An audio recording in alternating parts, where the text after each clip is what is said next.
This was in the Morristown Public School System, my fourth grade teacher, who happened to be African American, one of the few at the time.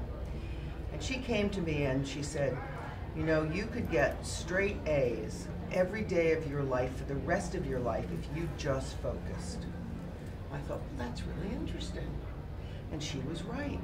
I never got anything but an A. I graduated valedictorian from Morristown High School, and it just was because of Mrs. Williams. No question about it. So did you say that you did too? Yeah, actually, two people, and one was my grandmother. My mother died when I was 7, and it was 5 of us. The youngest was 4, the oldest was 9, and actually, I was the one that found my mother dead in the bedroom.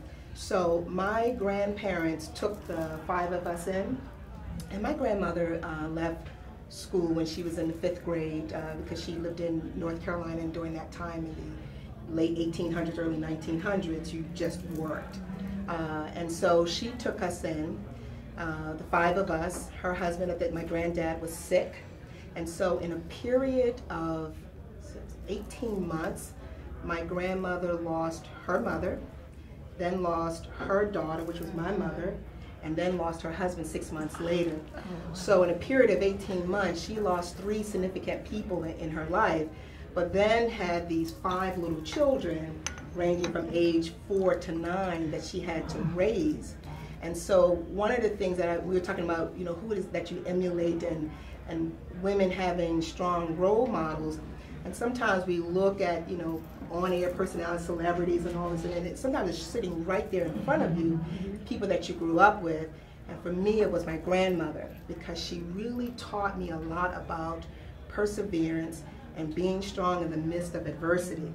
And for her not to be an educated woman or a professional woman for that matter, she really instilled a lot in us as women, is certainly get married if you need to, have children, but don't forget your own self-identity, because you never know what life is going to blow for you. And you can see it as for me, I got married, had kids, but now I'm alone, I'm a widower, and I have 5 little children, grandkids that I have to take care of. So she was that model for me. Then the second one was my oldest aunt, that's her oldest daughter. And I still stutter even today, but I had a really bad stuttering problem. I mean, like it could really be considered a disability.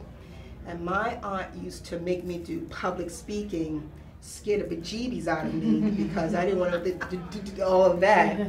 But she kept forcing me to do that, and even today, I just thank her so much for kind of pushing me through that disability, because we couldn't afford speech pathology and any of that other stuff. She was my speech pathologist by making me do a lot of those type of events. So those are people that have just been constants in my life, and I still look at them today. My grandmother, she passed away about 5 years ago. But women, really women of strength, of just everyday courage and perseverance, and that's been my role model. So fortunate. Yeah.